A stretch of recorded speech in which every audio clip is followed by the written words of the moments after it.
Looking for magic cards? At flipsidegaming.com you can now use the promo code LVD to get a 10% discount on orders over $10 while supporting the channel at the same time. Hello and welcome to another Magic Arena gameplay video. Today we are updating the various starter decks that we've covered in our different upgrade guide series with the Ravnica Allegiance expansion. Some decks might not change at all, whereas other decks might change quite a bit based on which cards got released in the latest set.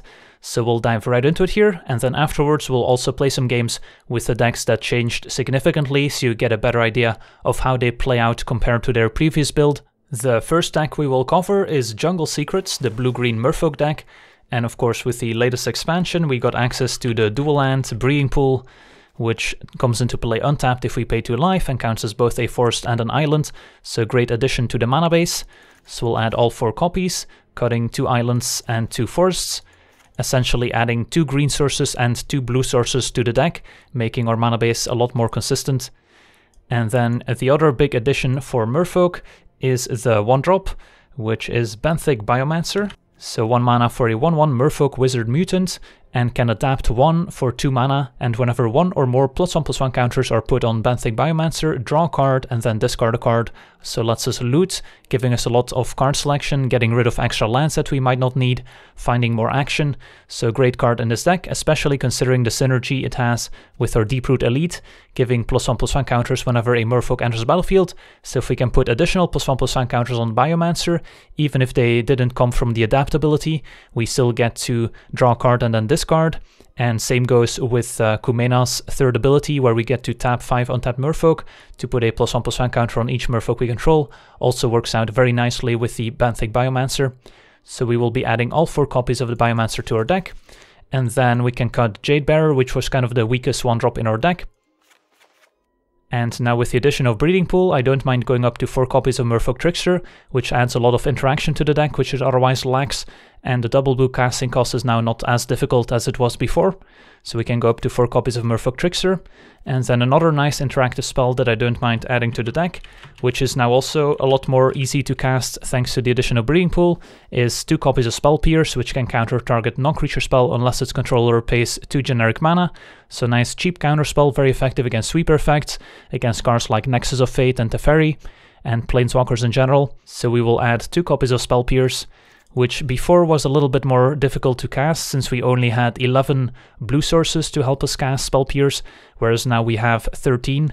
And of course for Merfolk Trickster we also get to count Unclaimed Territory, so we have 17 blue sources to help us cast a Merfolk Trickster, which should be enough to cast it around turn 3 or 4. Then another addition from Ravnica Allegiance is a split card, Incubation Incongruity. Incubation for 1 mana is a sorcery that lets us take a look at the top 5 cards of our library. We can reveal a creature card from among those and put it into our hand, so it gives us a lot of selection over some of our creatures, can help us find our powerful lords, like our Merfolk Mistbinder, Deeproot Elite and Kumena. And then the Incongruity instant for 3 mana lets us exile target creature and turns it into a 3/3 green frog lizard creature token, so it can be a removal spell if we need it, which adds a lot of interaction to the deck, which it otherwise doesn't really have. So I don't mind adding the full 4 copies of Incubation Incongruity. And with the addition of Incubation, I don't mind going up to 4 copies of Kumena and kind of building our deck to take advantage of Kumena's abilities a little bit more, since now we can more consistently find Kumena in any given game thanks to the selection that Incubation provides. So instead of relying on our unblockable package with our Mistcloaked Herald, our River Sneak and Seafloor Oracle drawing extra cards with our unblockable creatures, now we can more consistently rely on Kumena drawing us extra cards and functioning as our main card draw engine, and eventually just out-muscling the opponents by putting +1/+1 counters on all our creatures and kind of just brute forcing our way through. So we can cut the Seafloor Oracle, we'll cut the 4 River Sneaks, and we will cut the Mistcloaked Herald now that we picked up an additional 1-drop in the form of Benthic Biomancer. And of course Incubation will also often cast for 1 mana, so that also fills out our curve nicely. And to complement our Kumena plan, I don't mind adding the full 4 copies of Deeproot Waters to the main deck as a powerful enchantment that whenever we cast a Merfolk spell we get to make a 1/1 blue Merfolk creature token with hexproof. So this helps us go wide with Kumena, so we can start using all the different abilities on Kumena, and of course just going wide when we have a bunch of Anthem effects with our Merfolk Mistbinder and Deeproot Elite also works out nicely. So we will add all 4 copies of Deeproot Waters. which will replace Jungle Boar Pioneer as a very similar effect that has an immediate impact on the board, whereas Deep-Root Waters is a bit more powerful against the control decks that rely on sweeper effects to keep the board clear, since we can easily rebuild once we have a Deep-Root Waters in play, so this also gives us more game against sweeper effects. So overall, this updated deck has a bit more interaction built into it with the additions of Spell Pierce, more copies of Merfolk Trickster, and Incongruity being able to be used as a removal spell. And then instead of relying on our unblockable creatures, we're relying on Kumena a little bit more as our main card draw engine, and then also as a way to brute force our way through any board stall just by making our creatures huge, and going wide with Deep-Root Waters, which also offers a bit more resiliency against sweeper effects. And then of course we still have our core of Merfolk Mistbinder, Deep-Root Elite, Silvergill Adept, and our 1-mana 2/2 Kumena Speaker. That hasn't changed. And I will definitely play some games with the deck once we upgrade the other decks first. I'll put a timestamp in the description below the video if you want to skip right to it. Alright, let's move on to our next one, where we have Spore Swarm, and that's an easy one, no changes. Then next up we have Eternal Thirst, where we do have quite a few changes, although not as many as in the Merfolk deck. So of course we pick up the dual land as well, Godless Shrine. We'll add all 4 copies, which will replace the Unclaimed Territory, which even though does have a little bit of upside every now and then, being untapped, not costing any life, it can be a little bit awkward at times when you're trying to cast cards like Call to the Feast and some of your other non-creature spells. So we will cut all 4 copies of Unclaimed Territory. And the only actual spell we're adding to the deck is a single copy of Ethereal Absolution, 6 mana for an enchantment, giving our creatures +1/+1, so an additional Anthem effect, and also shrinking opposing creatures, giving them -1/-1, which is quite powerful. And then for 4 mana we also get a mana sink, letting us exile target card from an opponent's graveyard, and if the exiled card was a creature card, we get to make a 1/1 white and black spirit creature token with flying, which of course also gets +1/+1, so essentially a 2/2 spirit token, which is pretty nice. So we'll add 1 copy of Ethereal Absolution, and even though we just added a 6-drop, I'm still gonna cut 1 land from the deck, because our deck didn't have many curve toppers to begin with, just 1 Vona at 5 mana, and then 1 Absolution and 1 Immortal Sun. So we had 24 lands to begin with, which was maybe a little bit much. We also have Legion's Landing, which can transform, adding an additional mana source to the deck, so I don't think it's too unreasonable to cut a land from the deck. And with the addition of Godless Shrine, our mana base should still be pretty consistent. The only other card I considered adding to the deck was maybe some copies of Mortify, but in the end I didn't find room for the card, and I still prefer the Conclave Tribunals over it, just because it's such a mana efficient card when we get to play it after making a bunch of tokens in the same turn. So I think I still prefer Tribunal, and if we're not cutting Tribunals, then we start cutting more creatures and token generators, and we start messing with the core game plan of the deck. So I don't think we have room to add Mortify to the main deck, would of course make for a decent sideboard card if we're looking for that type of effect. So let's move on to our next deck, which is going to be the mono-green Forest Smite. So this is where we left things off with the mono-green deck. Did get some new additions in Ravnica Allegiance that we can fit into our deck, the main one being the Growth Chamber Guardians. 2 mana for a 2/2 Elf Crab Warrior, which has Adapt 2 for 3 mana, and whenever 1 or more +1/+1 counters are put on the Growth Chamber Guardian, we can search our library for a card named Growth Chamber Guardian, reveal it, and put it into our hand.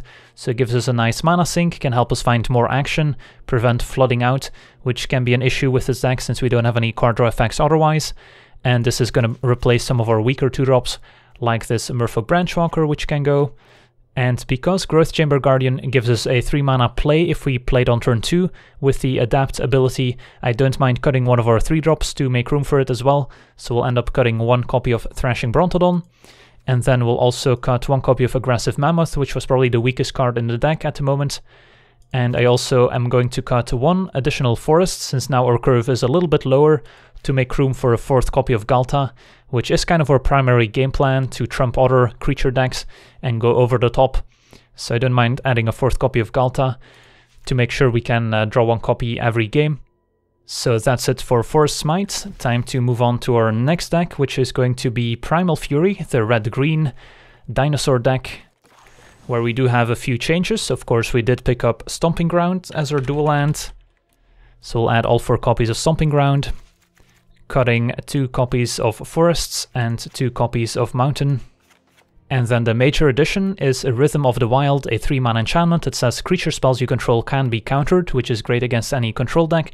And then non-creatures you control have Riot, so when our creature enters the battlefield, we can choose to either give it haste or let it enter battlefield with an additional +1/+1 counter, which also works out pretty nicely. So we'll add 2 copies of a Rhythm to the Wild, and we will end up cutting 2 Lightning Strikes to make room for it. It's difficult to say whether we should be cutting Lightning Strikes or Lava Coils. Lava Coil, of course, very important against any 4 toughness creatures, nice against cards like Rekindling Phoenix, whereas Lightning Strike is never going to be a dead card, even against the control decks where some of your spot removal spells aren't as useful, can also be redirected to Planeswalkers.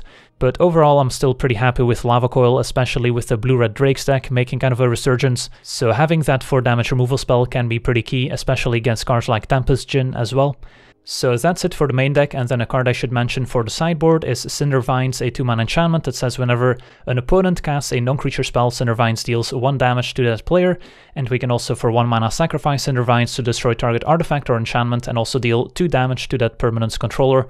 This is a very nice tool against the Wilderness Reclamation Nexus of Fate combo decks, since it can blow up the enchantment and also the damage starts adding up.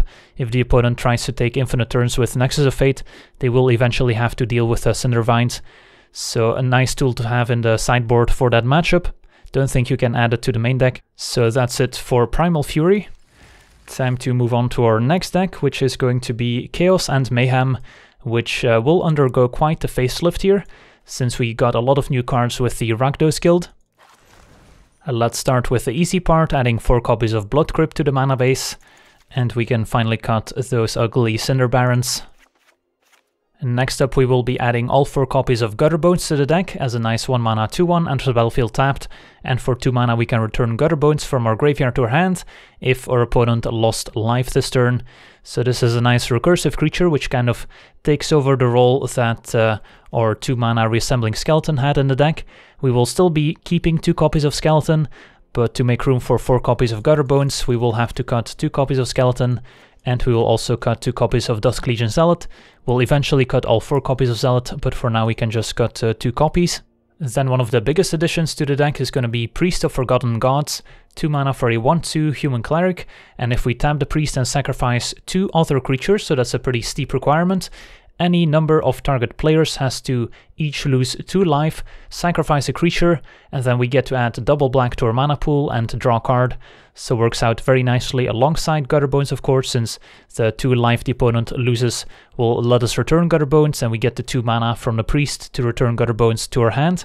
But of course we will need a second creature as well to sacrifice, so single Gutterbones is not good enough. So by adding 4 copies of Priest of Forgotten Gods to the deck, we need to make sure we have enough creatures in the deck, so we can make sure we have 2 creatures to sacrifice once we have a priest in play. And one of those creatures will be 2 copies of Footlight Fiend, 1 mana for a 1/1, that when Footlight Fiend dies deals 1 damage to any target, so just a nice cheap expendable creature that we can cheaply get into play and sacrifice with our Priest of Forgotten Gods, and also deal 1 damage when it dies, so we can ping something down before the opponent has to sacrifice a creature, so we can maybe kill something small, so the priest can make the opponent sacrifice something bigger and more valuable. So we'll add 2 copies of Footlight Fiend to the deck. Then another nice sacrifice outlet in the new set is Fireblade Artist, 2 mana for a 2/2 creature with haste, so can beat down nicely on turn 2, alongside maybe a turn 1 Gutterbones.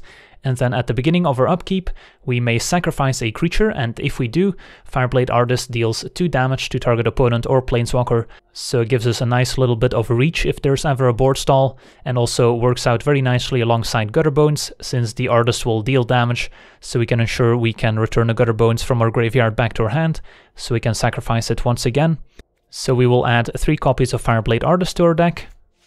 And then another nice addition from Ravnica Allegiance is Judith, the Scourge Diva, 3 mana for a 2/2 legendary creature, giving other creatures we control +1/+0, and then whenever a non-token creature we control dies, Judith deals 1 damage to any target, and of course we will be sacrificing quite a few creatures, so that damage does start adding up, and also helps us kill the small stuff, so that our sacrifice effects make the opponent sacrifice something more valuable. So we'll add 3 copies of Judith to our deck. And to make room for all these additions, we of course have to make quite a few cuts. Previously, Makeshift Munitions was kind of our main sacrifice outlet in the deck, but with the addition of Fireblade Artist, with the addition of Priest of Forgotten Gods, we don't really need the Makeshift Munitions as much, and also we get the 1 damage effect from Footlight Fiend and or Judith, so we can make sure to kill the small stuff with those effects. So the munitions goes down in value a little bit, and also with Priest of Forgotten Gods requiring so many creatures to be sacrificed, we can't afford to play a lot of non-creature spells in our deck, so Makeshift Munitions will have to go. And with the fact that we're cutting Makeshift Munitions, we now don't have as many reliable sacrifice outlets that we can use during our main phase, because of course Fireblade Artist only happens during our upkeep, so that does make our Act of Treason plan a little bit worse, since before we could Act of Treason something and then sacrifice the stolen creature with our Makeshift Munitions for 1 mana. Now that doesn't actually work with our Fireblade Artist, since we can't sacrifice a creature during our upkeep. Does still work, of course, with our Priest of Forgotten Gods, but it's still a 1/2 creature that's pretty vulnerable, so we won't be as reliable at pulling off the Act of Treason plus sacrifice your creature plan, so I don't mind cutting 2 copies of Act of Treason, and then we can also cut 2 copies of Thud, which was kind of the combo alongside Act of Treason as well. And then we will also be cutting the 2 copies of Lava Coil, alongside the 2 copies of Dusk Legion Zealot, since we added a bunch more 2-drops to our deck. Then another nice upgrade to the deck is going to be Rixmani Reveler, 2 mana for a 2/2 creature, which has Spectacle for 4 mana, and when the Rixmani Reveler enters the battlefield, discard a card and then draw a card, which does a similar job to what Tormenting Voice did in the deck before, and because we want more creatures with our Priest of Forgotten Gods, it makes sense to replace our Tormenting Voice with our Rixmani Reveler instead. And then it also has Spectacle, of course, and if Rixmani Reveler's Spectacle cost was paid, instead discard your hand and then draw 3 cards. So if you're anywhere close to empty-handed, you can just Spectacle the Reveler to refuel and draw 3 fresh cards. And of course Reveler also combines nicely alongside cards like Gutter Bones, cards like Reassembling Skeleton that you don't mind discarding, since you can easily get them back from the graveyard at a later point. So we will add all 4 Revelers to the deck, cutting our 4 copies of Tormenting Voice. And then the final change will be to add 2 copies of Rekindling Phoenix over the 2 copies of Demon of Catastrophes, since now with the addition of Priest of Forgotten Gods, we are kind of low on creatures we can sacrifice easily, so sacrificing additional creatures to the demon is not as easy, whereas Rekindling Phoenix makes for a great sacrifice target, since we will just get it back on the following turn, so plays very nicely alongside our Priest of Forgotten Gods. So we'll add 2 copies of Phoenix, cutting 2 demons, and this brings us back down to 60 cards. And we will definitely play some games with this upgraded deck as well once we finish covering the remaining decks. Moving on, we have Walk the Plank, and Walk the Plank is easy, no changes to Walk the Plank. It did not pick up any pirates in the new expansion. Then next up we have Strength in Numbers, and Strength in Numbers is a little trickier. The major addition to the archetype is going to be Unbreakable Formation, 3 mana for an instant, that says creatures you control gain indestructible until end of turn, so nice way to dodge any damage-based sweeper effect or a sweeper effect that says destroy all creatures. Doesn't work against any -2/-2 effects like Golden Demise or Cry of the Carnarium, but can still be useful against control decks. And then Addendum is the mode we're going to use the most often. If we cast a spell during our main phase, put a +1/+1 counter on each of those creatures and they gain Vigilance until end of turn. So powerful Anthem effect that lets us attack with our creatures with impunity without having to worry about any blockers on the opponent's side. And of course, thanks to Vigilance, we will still have all those creatures back on defense, so great in any racing scenario. The real question is Unbreakable Formation better than Pride of Conquerors in this deck? And I'm not sure what the answer is. Giving our creatures +2/+2 until end of turn is often enough to close out the game on the spot, so there's no real need for the Anthem effect to be permanent in the form of +1/+1 counters, but I could see Unbreakable Formation still being a nice addition in some scenarios where the game is not decided on the spot and those +1/+1 counters start to matter a little bit more, and also of course a great tool in any racing scenario against other aggressive decks, since you might force them into some awkward chum blocks and you will still have all your creatures back on defense. So I think we'll add 1 copy of Unbreakable Formation, cutting a single copy of Pride of Conquerors, which I think is the main card we're looking at cutting, since we can't really afford to cut any of our creatures or token generators, since otherwise our Anthem effects are not going to be as impactful, so that's the only change to Strength in Numbers. Then moving on, we go to Graveyard Bash, the mono-black zombies deck, where we do have one change, which is the addition of Gutter Bones, and despite the Gutter Bones not being a zombie, it is a skeleton, which still synergizes nicely with our Death Baron, since Death Baron gives not only zombies +1/+1 in Death Touch, but also skeletons. So still a nice 1-drop for the deck, and the deck was lacking a nice aggressive 1-drop to go alongside our Diregraph Ghoul, so we'll add all 4 copies of Gutter Bones to the deck. And to make room for Gutter Bones, we will cut 2 copies of Stitcher Supplier. Then we will also cut a single copy of our Gruesome Menagerie, since now by cutting the Stitcher Supplier we have less fuel for the graveyard, so cutting a Menagerie makes sense there. And because we're cutting a 5-drop, we can also afford to cut a land from the deck, going down to 23, our only real curve toppers being Open the Graves and Menagerie, so we don't have too many expensive cards in our deck. So that's it for Graveyard Bash. Then next up we go to Wrath of Mages, which is a blue-red wizard deck. And I did try quite a few variations of the wizard deck, mainly with the inclusion of Benthic Biomancer, which besides being a merfolk is also a wizard. But I did not find room for the Benthic Biomancer, and I still think that the Siren Stormtamer is better in the deck, because the evasion lets us more consistently get in for damage, and alongside Adeliz, especially once we start pumping our wizards, the damage from Siren Stormtamer is very relevant, whereas the Biomancer can easily be blocked, and we want to make sure that all our damage goes to the opponent's face. And then the other major consideration was Light Up the Stage, of course a very powerful card in the mono-red deck. Spectacle for a single red mana to exile the top 2 cards of your library, and until the end of your next turn you can play those cards. So essentially single red to draw 2 cards if you can enable Spectacle. But it ended up being a little bit awkward in this deck, since we often want to cast our spells in our first main phase to trigger Adeliz, which is not going to be the case for Light Up the Stage most times, so I couldn't really find room for Light Up the Stage, but feel free to let me know if the card performs better for you, and which cards you ended up cutting for it. So no changes to Wrath of Mages. Then next up we have Auras of Majesty, or Green-White Auras deck. And I also did not end up making any changes to Auras of Majesty, but there are a few considerations here. One of them being Growth Chamber Guardian, which we've covered in the mono green deck. Nice 2-drop that can find more copies of itself, so provides plenty of targets for us to put our enchantments onto, which can be nice against removal heavy decks. But overall, the 2 toughness on Growth Chamber Guardian makes it a little bit awkward, since it dies so easily to cards like Shock, which a lot of decks play, dies to the 3 damage burn spells from the mono red deck even after enchanting it with a Squire's Devotion, whereas enchanting something like a Thorn Lieutenant with Squire's Devotion will dodge 3 damage removal spells, which is pretty key. So I couldn't find room for Growth Chamber Guardian in this deck. And then the other consideration was Sentinel's Mark, 2 mana for an enchantment aura, which has Flash, so we can play that instant speed. And then the enchanted creature gets +1/+2 and gains Vigilance.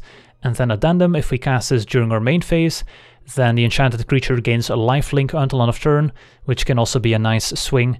So Sentinel's Mark does a lot of different things, but I think the auras we have in the deck currently do those things a little bit better.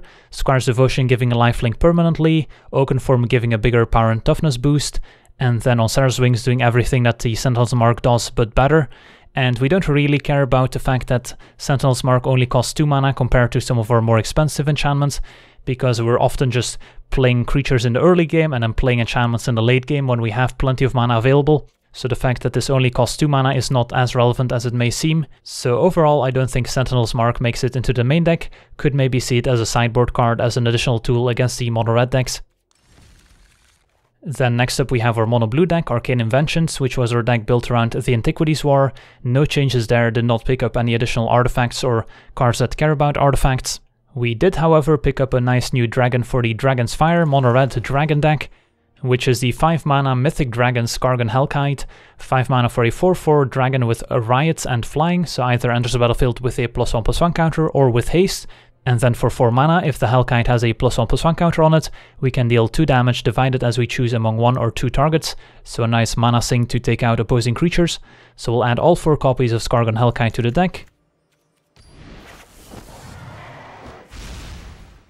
And we will cut 2 copies of Volcanic Dragon, which is just a more expensive version of Skargan Hellkite, because if we choose haste, this is just a 5 mana 4/4 flying haste. And then we will also cut 2 copies of Demanding Dragon, which in some matchups is going to be better than the Hellkite, but overall I prefer the flexibility of Hellkite being able to deal damage to creatures as well. So that covers Dragonfire. And then the final deck is going to be Wing and Claw, which we covered not too long ago, but we did get quite a few upgrades with the new expansion. Of course, we got access to the new dual land, Hallowed Fountain. We'll add all 4 copies to improve our mana base, and we will also be lowering the curve of the deck quite a bit. So not only do we cut 4 lands to make room for Hallowed Fountain, but we will cut 2 additional planes as well. We got a nice new 1-drop flyer in the form of Terramander, 1 mana for a 1/1 flyer, and has Adapt 4 for 8 mana, and this ability costs 1 generic mana less to activate for each instant and sorcery card in our graveyard. We don't have a ton of instants and sorceries, but we will be upping that number in just a second to make sure that in a late game we can still somewhat reliably activate Terramander's Adapt ability. And even if we don't get to activate the Adapt ability very often, it's still just a nice upside. And we will be cutting 2 copies of Rusting Falcon as a worse 1-drop than Terramander.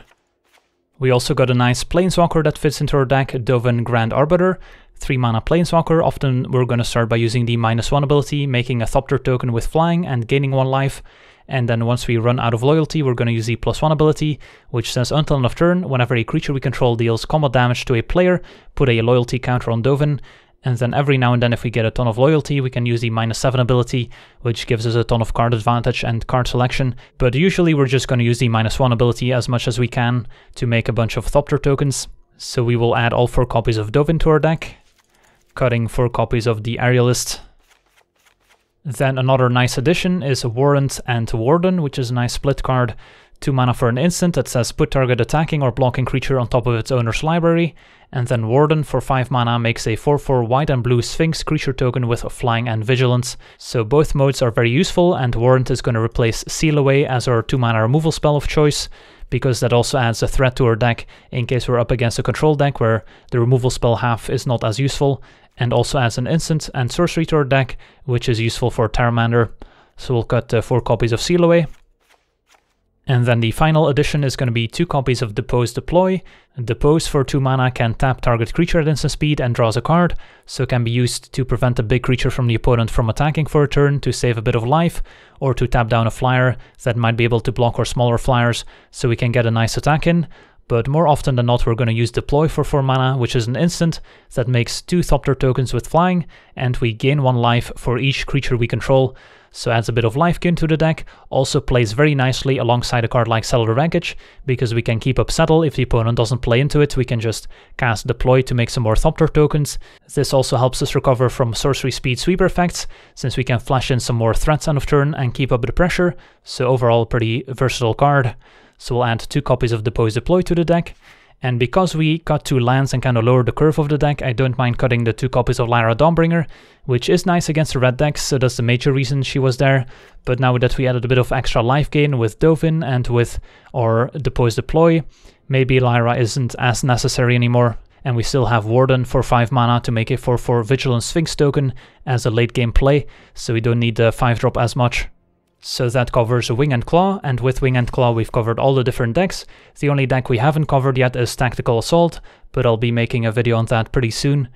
Alright, so now it's time to jump into some games. We'll be playing games with the Merfolk deck, with Chaos and Mayhem, and with Wing and Claw, which are the 3 decks that changed the most compared to their previous builds. So let's get to some games. Alright, we're on the play, and this hand seems reasonable enough. Get to incubate to find another Merfolk here. And I guess we'll go with a Mistbinder. Turn to adapt, revealing either Mistbinder or Kumena. Try and hit our 3rd land drop. Up against turn 1 Resolute Watchdog, so it could be a banned Defenders deck with Arcades. I guess we'll Silvergill, revealing Silvergill now.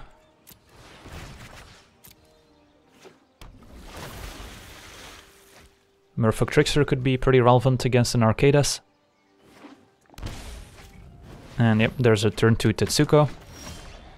So High Alert next turn could be problematic, so keeping up Spell Pierce would be reasonable there. I think we have to Silvergill to try and hit our land drops here.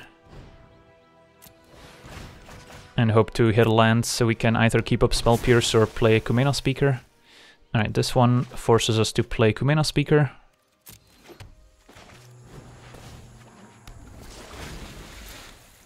So we'll see if they have the turn 3 High Alert. Just a tap land, alright. So probably means they don't have High Alert and instead just have Arcades. So we've got a few options. Can play Kumena, start drawing extra cards. I think we want to wait on the Merfolk Trickster until our opponent's Arcadis potentially attacks, so we can ambush it. So I think playing Kumena here is fine.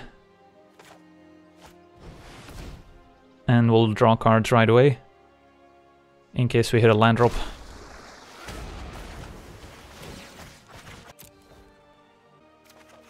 Alright, so we'll have to pass a turn here.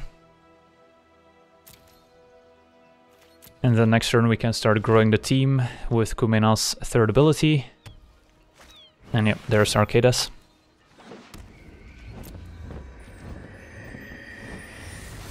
So our opponent can hit us for 4 unblockable damage if they want to. And that's what they'll do. We might also just incongruity Arcadis, to be honest. Could also be a fine solution.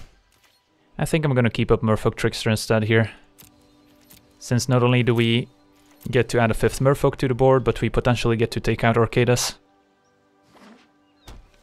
And otherwise we still have incongruity at the ready, which dodges the Watchdog. Alright, our opponent's sends with Arcadis. Let's play Merfolk Trickster and try and ambush Arcadis here.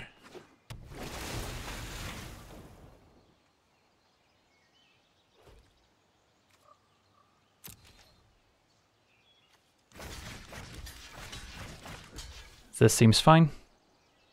Opponent could make Arcadis indestructible with the Watchdog. That's fine by me.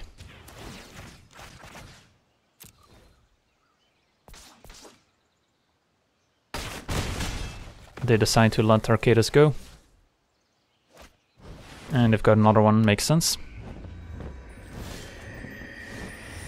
Alright, I think it's time for double Merfolk Mistbinder here and just go to town.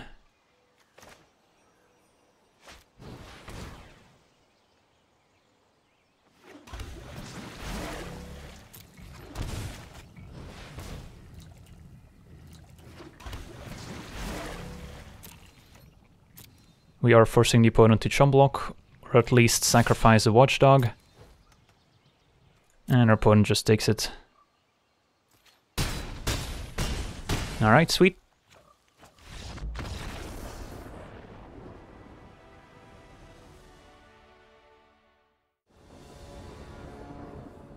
Alright, we're on the draw. This hand looks reasonable. Turn 1 we have to decide between Speaker and Biomancer. I think we're gonna go with Kumena's Speaker here. Turn 2 probably leading with the Adapt to try and hit our land drops.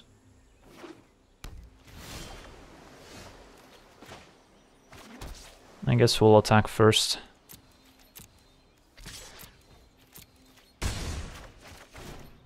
And we will reveal the Biomancer, which gives away the least amount of information.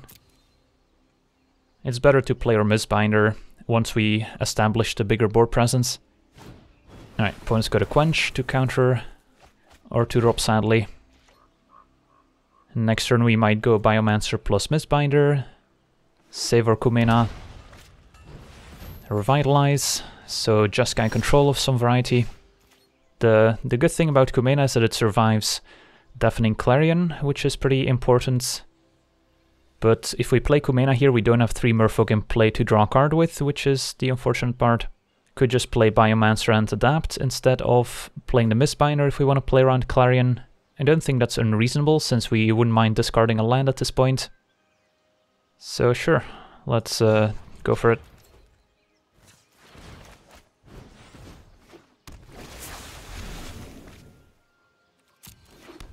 Should probably attack first. And I'll Adapt right away here.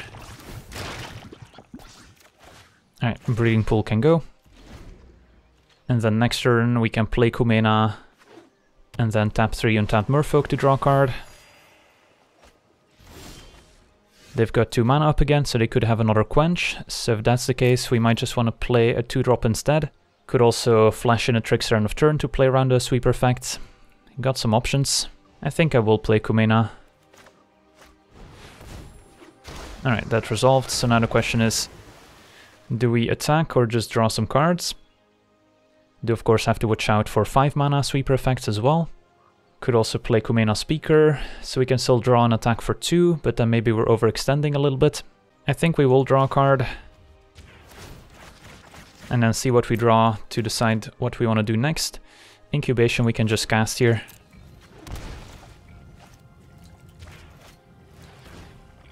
And find a Mistbinder. Alright. 5 mana, opponent passes, so Cellular Wreckage could also be a thing. If we play both Mistbinders and then put counters everywhere with Kumena, we're safe from Deafening Clarion. So that's somewhat tempting. So I think we'll play Mistbinder. Play another Mistbinder.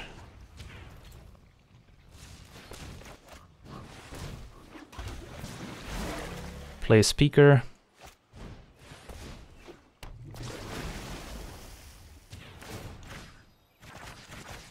And we also get to loot with Benthic Biomancer here. Do we want Incubation or Merfolk Trickster? I'm guessing Merfolk Trickster is going to be more useful, just as a flash threat. And attack for 5. Alright. Well, let's hope we can dodge a Cleansing Nova here. But we are safe from Deafening Clarion, and our opponent scoops it up. Sweet. Alright, let's move on to Chaos and Mayhem. Alright, we're on the play, and this hand seems reasonable. No 1-drop, but we've got a turn 2 Priest or Fireblade Artist. Given that we won't have 2 creatures to sacrifice to the Priest on turn 3, unless we pick up land into 1-drop, I guess it's fine to play Fireblade Artist first, although there's a 1-drop. So now I think I do like playing the Priest. Since if we pick up a land, we can play Skeleton and Footlight Fiend, sack both, ping the token with Footlight Fiend, and make them sacrifice something else, which could be pretty strong. Alright, come on, land, instead of Rixmani Reveler. I guess it could still produce land. So I think we play it, discarding Skeleton. And there's a land, perfect. And then we can use the 2 mana from Priest to get back the Skeleton. So the 1 damage goes to the token. Token dies, and now the opponent has to sacrifice Growth Chamber Guardian. And we get to return Skeleton.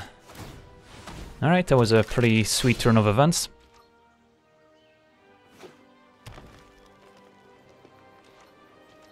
And our opponent just has to pass a turn. Now we'll play double Fireblade Artist and just get in there. And next turn we have Angrath.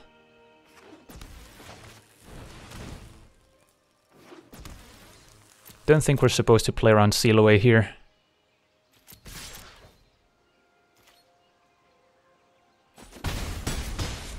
Alright, opponent down to 12. They're maybe afraid to commit more creatures to the board because of Priest, but they're dying otherwise, so... Could sack a Skeleton to Fireblade Artist here, which would be reasonable, but we're gonna spend our mana playing Angrath here, so I don't think that's necessary.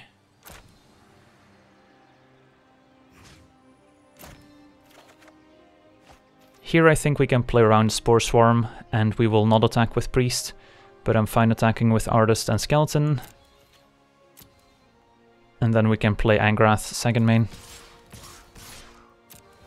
They could also have a Settled Wreckage, in which case we can still sack Skeleton and Artist, so the Skeleton doesn't get exiled. Alright, let's play Angrath, make him discard. And Priest can protect our Planeswalker. Here be monsters.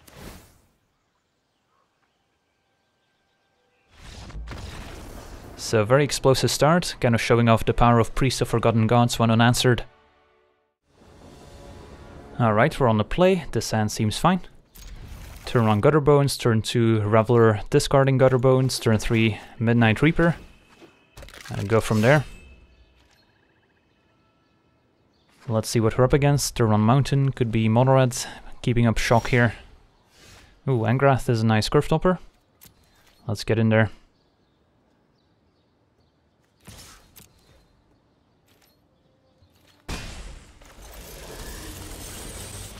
Play Reveler, discard Gutter Bones. And our opponent's just gonna shock our face. So that's aggressive. Alright. The life loss from Midnight Reaper could definitely be a liability in this matchup, but the card draw is still pretty nice. Alright, so I think we're just playing Reaper and attacking with both. And I'll happily block Pyromancer with Reaper if we have to.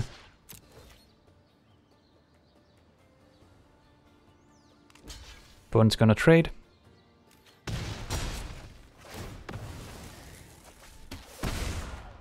Alright. Gutter Bones Beatdown. They did not play Goblin Chain Whirler, so I'm gonna assume they don't have it.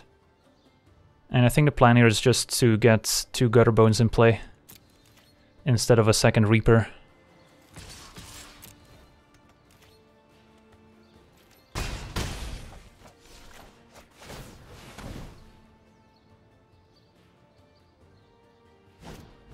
Alright, Lightning goes face. But we might just be outracing our opponent here with these Gutter Bones, as long as we can dodge Goblin Chain Whirler. Even if they play Rekindling Phoenix next turn, we could just steal it with Angrath and that would be game. Interesting, opponent's got a Swamp in there. Firebrand could chum block and then sack to kill Gutter Bones, instead they decide to go face. Opponent's definitely taking a pretty aggressive stance, and yeah, opponent just packs it in. Maybe some of those burn spells should have been safe to go to our creatures. Alright, we're on the play, and we've got a hand with double Priest and Act of Treason, so I'm keeping... This hand could benefit from a 1-drop, so we can more easily get to 2 creatures we can sacrifice. Up against an aggressive white deck with turn 1 Vanguard, another Act of Treason. Alright, let's play Priest.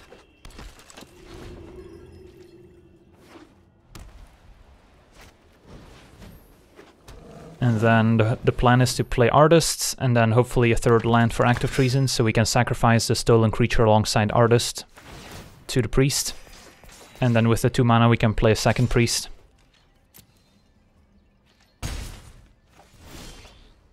Judith could be nice too here. Let's play Artists.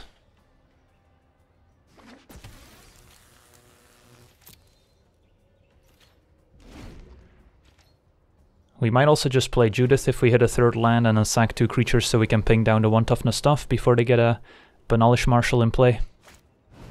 Alright, there's Banalish Marshal. So we could be in a bit of trouble.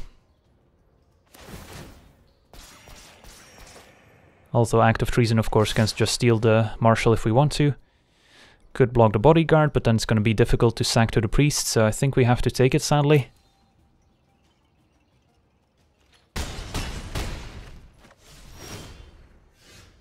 And then we have to top deck a land. Alright, there's a land. So playing Judith is no longer going to work now that the Marshal's in play. So Act of Treason it is. Get to get a nice attack in before we sack anything.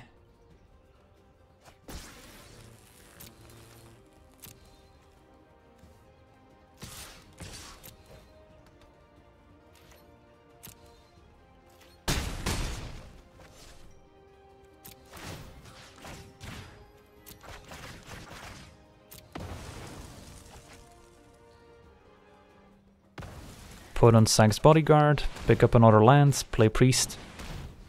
Alright, we might still be okay here depending on what they do. Alright, it's gonna be a Ajani. And Ajani's pretty scary here. Our kinship ensures our victory. See in yourself what I see in you.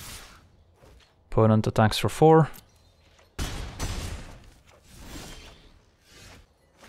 So we'll Act of Treason Vanguard.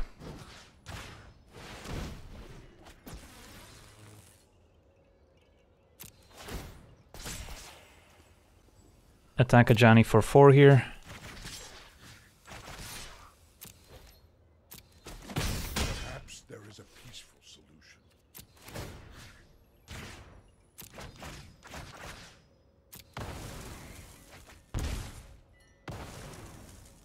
And we could play Fireblade Artist, but I think getting Judith down is probably better.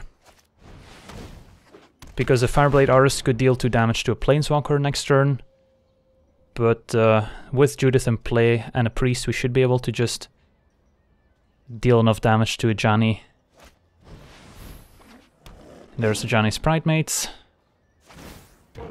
Look how far you... And Footlight Fiend is excellent too. So we can play Fireblade Artists. Attack Ajani.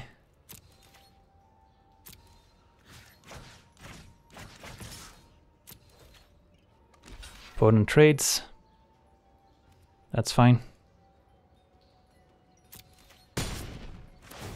Deal 1 damage to Ajani. Play Fiends. We could sack the Fiend right now to prevent them activating Ajani, but I don't think we mind if our opponent keeps Ajani for a turn.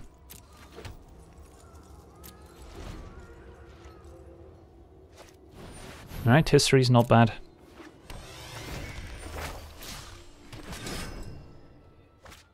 And Allegiance landing.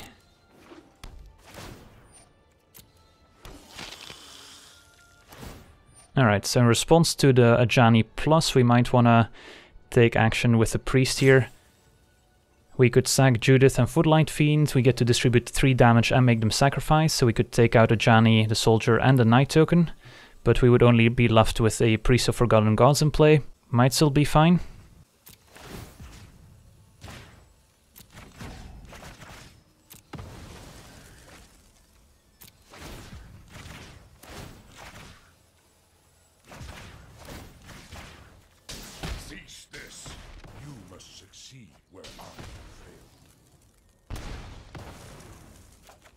And pick up a land.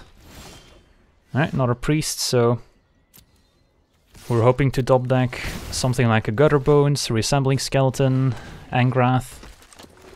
Something impactful, another Judith would be nice. Another Banalish Marshal.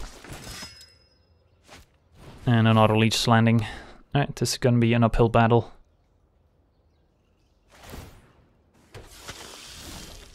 Alright, so we flooded out a bit in the end here.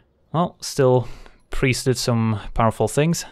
We needed something like a Gutter Bones or Reassembling Skeleton that we could sacrifice every turn. Rekindling Phoenix would have also been great. Midnight Reaper or Rixmadi Reveler to refuel would have also been very useful. So we had a lot of good draws left in our deck. So we kind of drew below average near the end of the game here.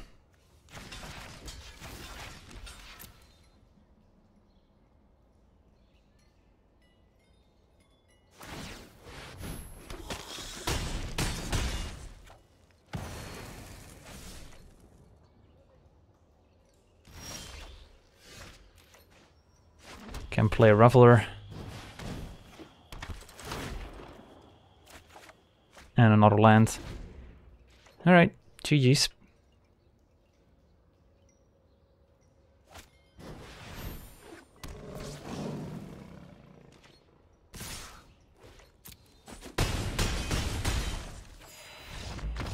Alright, let's move on to Wing and Claw. This hand seems decent. Turn 1 Storm Tamer, and then turn 2 we can maybe put a Curious Obsession on it.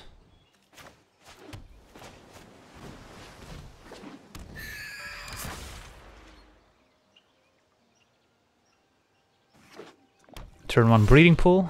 Alright, I guess we're going all in. Opponent could still be on the Sultai deck and play Cast Down next turn, but usually against turn 1 Breeding Pool, it's fine to go all in like this.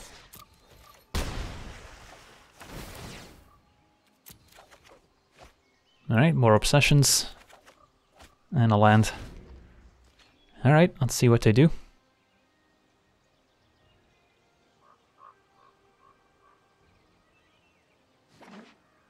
Untapped Worrygrave. It's not a good sign, it's just an Incubation Druid though. Could have been worse, and wow, we picked up a Storm Tamer, so now we can protect one that's in play. And we can even put another Obsession on it and be safe. And we can have protection from a potential Chupacabra next turn. Well, this feels pretty good. We could even, if we wanted to, tap down the Druid on the opponent's upkeep with Depose so they don't get to 4 mana, but I think it's just better to play Storm Tamer and keep up on mana here.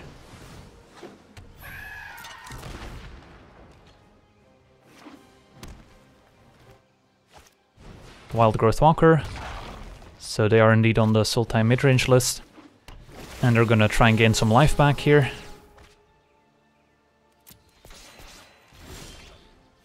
Ooh, that's a good one too. So let's start by attacking. And I think we're just going to play a bunch more 1-drops this turn, and then next turn we can play Favorable Winds for lethal.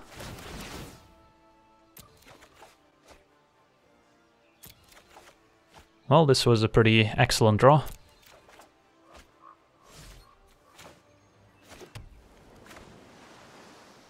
And we don't have to worry about Find Finality yet.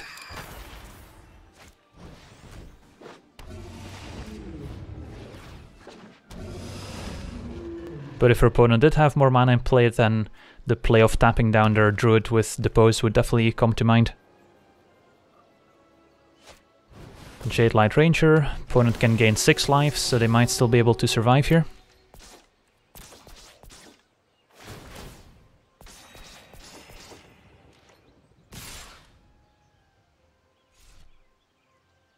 We'll take 6.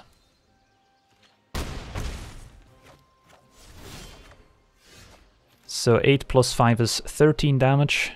So we have a lot of options. I think I do want to tap down the Druid on the opponent's upkeep so they can't play Finality to wipe the board. So if that's the case, then I guess we're still fine to play Favorable Winds. And then I'll probably play an untapped Hallowed Fountain, so we can also keep up protection for the big Storm Tamer. But we might draw an untapped land instead here. There we go. Alright. So we'll go to end of turn. Discard a land. On the opponent's upkeep, Depose.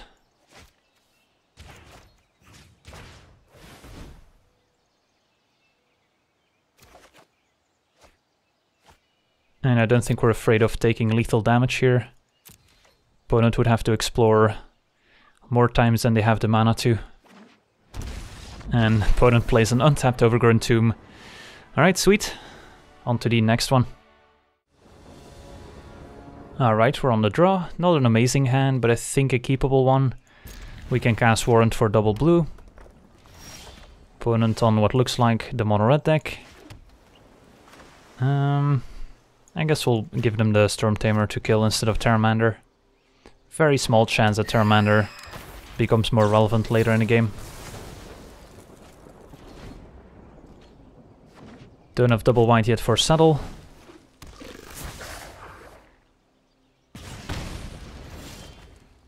Alright. I think we're just trying to trade Terramander for Pyromancer here. Hope they don't have a Goblin Chain Whirler, because using Warrant on Pyromancer is not the best exchange.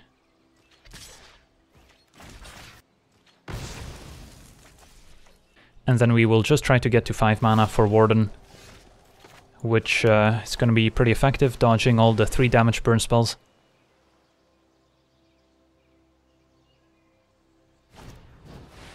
Risk factor, for now we can take the damage.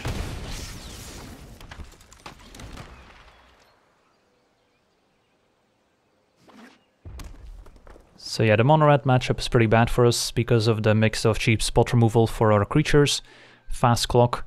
We really need to find a bunch of our life gain cards. Healer's Hawk, Depose Deploy, Dovin, there we go, Speak of the Devil. So we'll get in for 2. And then I wouldn't mind drawing a land next turn, so we can cast Warden.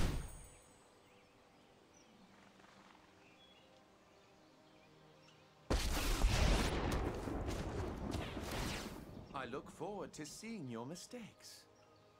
They might spend a burn spell on Dovin, which means they're dealing less damage to our face. I didn't foresee this. And Lightning Strike on our flyer. Alright, I think this is where we want to be. Opponent spending removal spells on our creatures, and then we get to slam double Warden. to pressure them with. 3 mana, light up the stage, finding a land and shock. Alright, we might be doing it. Shock Orthopter. Healer's Hawk's not bad.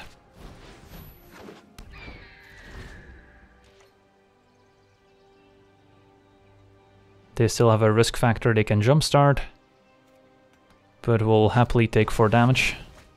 Another light up the stage, finding a land and risk factor. Alright, this one's pretty painful since now they'll have a total of 3 more copies of risk factor essentially. But we've got Healer's Hawk putting in work here. And land was an excellent draw.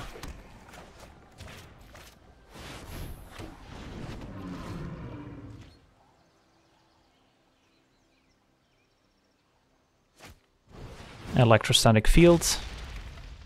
Doesn't block a whole lot, but does add up to more damage. Definitely still taking the damage, down to 7.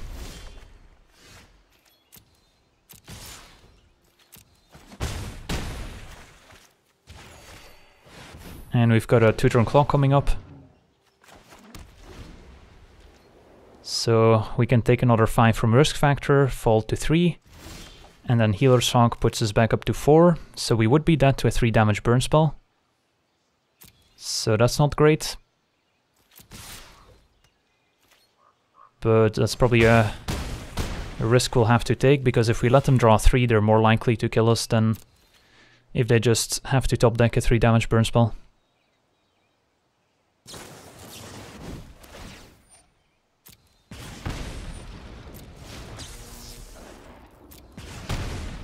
Alright, one time. Did they get their land? Oof. That was a close one. Yeah, as soon as they started pointing their burn spells at our creatures, felt like we turned things around. Alright, that's gonna do it for today. Wanna thank you for watching, hope you enjoyed, and as always, have a nice day. I also wanna thank all my patrons for being part of the channel, and you can become a patron yourself today and decide the topic of future videos over at patreon.com/LegenVD.